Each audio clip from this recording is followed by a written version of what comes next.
Mwah. No man. There's a hole in my heart.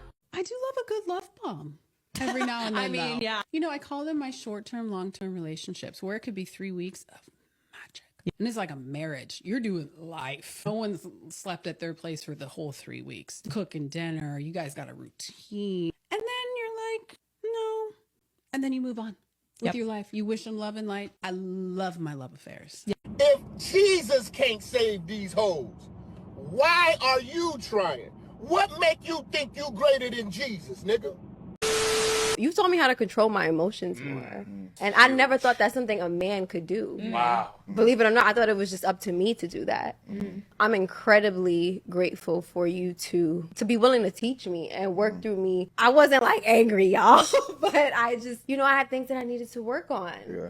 And you always checked me on those things and made me aware of those things. What are some of the things that Duke did to respectfully check you? Just delivery. Because it's not what It's you not say, what it's how you you say, say it's it. how That's you what say gets it. me That every is time. It's like you let your emotions affect the delivery, and it may not even be something that he's done, but it's just like I've learned to notice when it's happening and either in some moments not do it or some moments it happens and apologize for it and be self-aware enough to be like, yo, my bad, like it's not a good day today. I need some time. Son, can't open your eyes. Can't you see?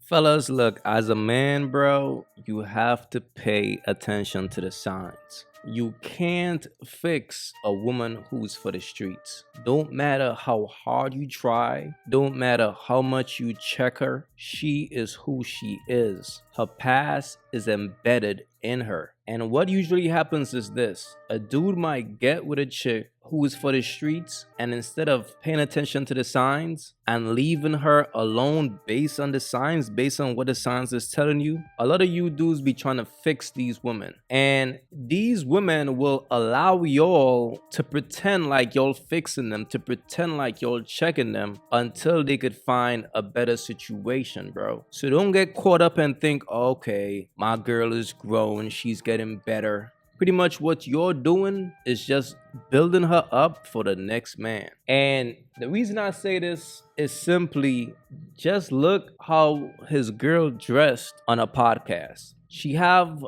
her cleavage out, bro. She's dressing like this for a reason. This is not a woman who is ready to settle down with a man, but she will play the role for now until she can find a better situation. But fellas, once your girl is dressing like this, bro, I'm sorry to say, but she is who she is.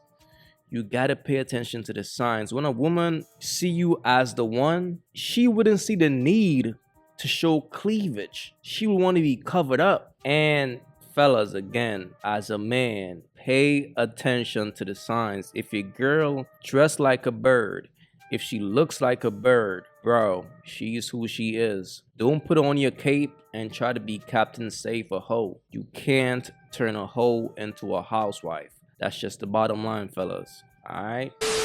Let me break it to you boys. The average 23-year-old girl has slept with more men than the average 53-year-old woman. Let that sink in. We're living in a time, and I know this because I used to be a teacher for many years, and I couldn't believe the sexual promiscuity amongst 14, 13, 12-year-old girls, because here's what they had. They had access to Snapchat. They could send nudes of themselves to older boys or whatever it is from the age of 11, 12. Nudes or whatever it is, well, it's technically child pornography. They would start so young, and they're living in an era where there's no negativity attached to sleeping around. It's seen as liberating. So by the time a girl is 23 years old, I promise you she's slept with more men than a 53-year-old woman, because a 53-year-old woman grew up in a time where she was shamed for sleeping around. There was no sexual liberation. There was a sanctity attached to sexuality. A 22-year-old grew up in a time where Snapchat, twerking, wearing promiscuous clothes, going out, being on social media was all normalized. So if you think that, I'm going to be with a 21-year-old, she's going to have low body count. Guys, what world do you live in? What world do you live in? Marriage is too hard to do right now because our expectations of marriage have changed. It's not our dad's, our grandparents' marriage where we bring home the money and the wife is there or whatever.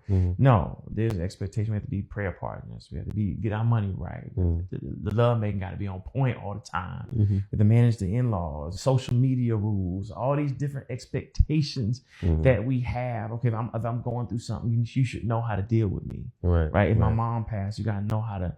You gotta understand how to be there for the family as the rock. You gotta support that versus saying why you gone all the time. And so it walks you through all of those. And so you're able to actually, because marriage right now, especially if you're an older man, it's more of a merger. And what if you could actually have conversations about how we merge before we get into it? I'm Erin. And I'm Jake. And we are ex-friends. Ex-best friends. Tell me why our friendship ended. Give me your perspective. Well, from my perspective, Erin, I got a random text from a acquaintance that I met through you. He said, "Hey, why did Erin unfollow you?" And then that's when I asked you, and then you went in on me. What does that mean? What did you say? In my perspective, it just kind of seemed like I wasn't making enough time for her. We also had a trip coming up in 3 weeks, and you were silent for my 21st. Anywho. Happy 21st, though. In what ways was I a bad friend to you? Lack of communication, failing. Friendship, in my opinion, is it's two-sided. It was very much one-sided, but also I understand that you're busy. I know we live far, but still. Like you want a text. You want some sort of like validation. We were going on a trip and I didn't hear from you, so I canceled that trip without consulting. Can we talk about the trip, please? Like, really? We're best friends, right? And she wants to go to Vegas with just me and her. Okay, so what? You hang out with me alone. That's a whim. God forbid. That's a whim. I spent $1,100+ on these goddamn tickets. Money comes and And goes. I just now got it back. You got it back. No. She made it back. High five. I didn't tell her to buy the ticket. It's just like not reciprocated. Exactly. But I didn't. But Erin, I didn't ask you to do all that. Always remember, one man's 2-year relationship is another man's one-night stand. Play it safe, fellas.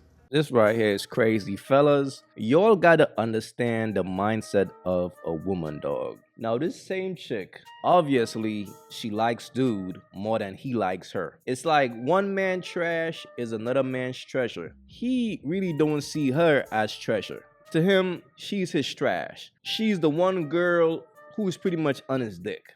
See what I'm saying? One of his groupies. Now, this same chick right here will make a sucker-ass dude put in mad work to get her attention, while she's ready to bust it open for another man. And this is why, as a man, it don't pay to be a sucker for these women in life, fam. It's either they want you or they don't. The worst thing you could do is try to convince a woman into liking you, because after you do all that, she still will never chase you. Women will only chase the men that they want. Women will only chase the men that don't really want them. And I'm just being honest. So as a man, you got to keep this in mind and understand this is the nature of a woman, okay? You always want to keep a woman chasing you. You don't have to chase them, obviously. I've had a sugar daddy who does a lot for me, and it's been like 3 years now, but he's overly jealous. Like, he's going through my phone when I'm not there. Like, I don't know what to do with that. And That's not sugar daddy. That feels like boyfriend. That feel like boyfriend energy, and I've never said we're together. Like, I just don't know when the time is to like cut him off and get a new one, because now I'm just feeling like if I want to be in a toxic relationship, I would have been in that already. I'm not gonna lie, like we go out to eat, we hold hands, we say I love you, but he pays the rent. He bought my car, he done did so much, so yeah, I'm gonna play that role, but it's never been that. That's your man. That's your man. That's not my man. It's not. He's still legally married, and the wife is missing a foot, and he take care of her, and she stay in the own separate room. So it's not my man, but... What decision do you want to make? Do you want to leave or do you want to stay? I don't want to leave. I'm going to stay, yeah. So what's your question? How do I get him to stop tripping so much, but still get what I need? At this point, he probably feels like he's entitled to trip. You want me to change? I'm paying bills, buying cars. making sure you good. I don't gotta do anything. You change. I'm not changing. I could get like another 2 of you though, but John, you said, why didn't you get them yet? Why you still here with me if you could get another 2? because you can't find better than me. I know you can't, or else you'd be with your wife with diabetes with 1 foot. Obviously. Am I crazy? Do I sound crazy? The comments saying I sound crazy. Like, am I worrying about me? But you got so much other shit to worry about.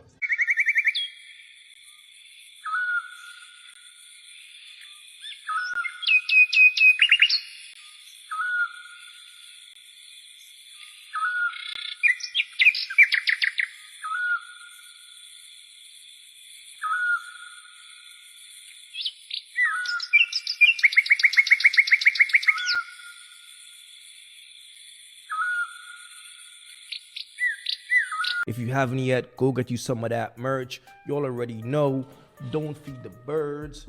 That's what it is. We don't feed the birds over here. So if you rock with your boy, go get you some of that good merch.